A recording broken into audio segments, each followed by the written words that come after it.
Menyiasati krisis energi.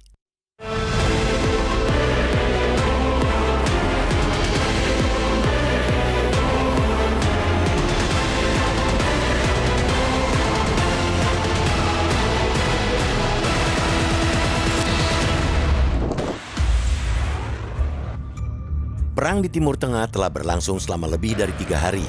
Dampaknya mulai dirasakan oleh berbagai negara di dunia, termasuk Indonesia. Kita kini hidup dalam bayang-bayang krisis energi akibat perang yang dilancarkan Amerika Serikat dan Israel terhadap Iran. Apalagi, jalur energi strategis dunia di Selat Hormuz telah ditutup oleh Korps Garda Revolusi Iran atau IRGC.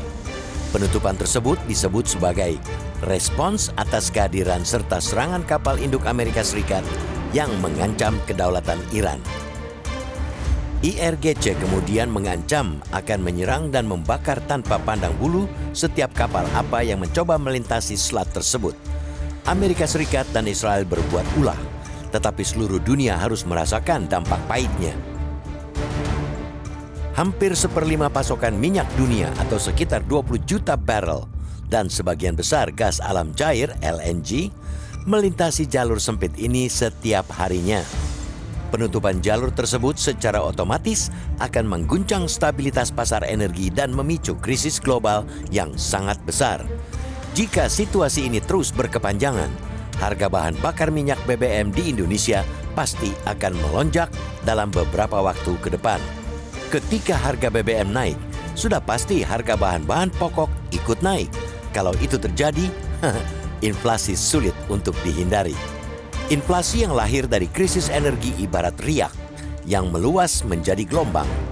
Ia tidak berhenti pada satu sektor, tetapi menjalar dari pasar tradisional hingga industri, dari kota-kota besar hingga ke pelosok desa. Ujung dari badai ini adalah pukulan telak terhadap daya beli masyarakat. Ketika pendapatan tetap, sementara harga-harga berlari kencang, isi dompet rakyat perlahan tergerus habis. Konsumsi rumah tangga sebagai penopang pertumbuhan ekonomi pun berantakan. Publik tentu berharap kekhawatiran itu sampai menghantam Indonesia, sampai terkapar. Lewat forum ini, kita sudah menyuarakan agar pemerintah Indonesia untuk benar-benar mengantisipasi penutupan Selat Hormuz pada pertengahan Februari lalu. Ketika itu, IRGC menutup sementara Selat Hormuz di tengah meningkatnya ketegangan dengan Amerika Serikat, sekalipun melanggar pasal 38 dan 44 UN Clause 1982. Selat internasional itu menganut prinsip transit passage yang tidak bisa dibatasi bahkan dalam masa konflik bersenjata. Artinya, situasi hari ini bukanlah peristiwa yang datang tanpa tanda. Sejak awal, risiko gangguan pasokan energi global sudah dapat diperkirakan. Pertanyaannya bukan lagi apakah dampaknya akan terasa, melainkan bagaimana pemerintah memanfaatkan waktu sempit yang tersedia.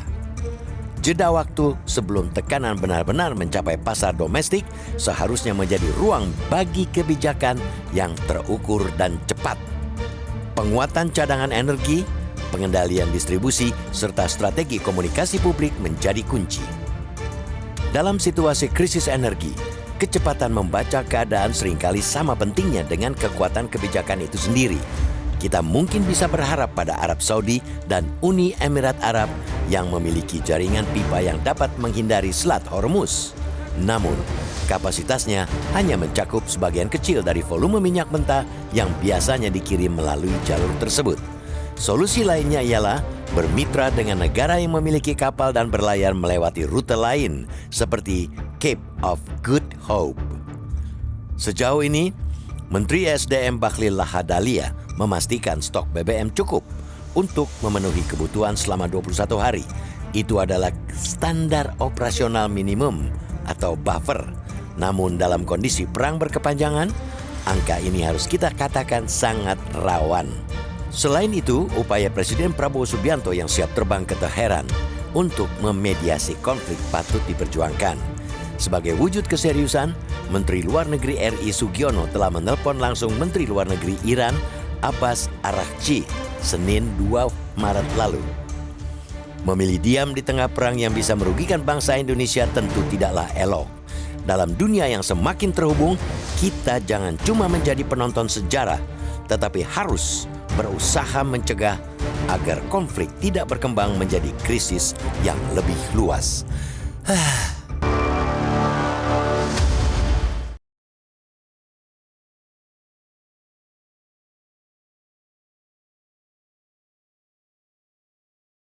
Pemirsa, usaha jeda pariwara editorial media Indonesia akan segera kembali untuk Anda. Tetaplah bersama kami.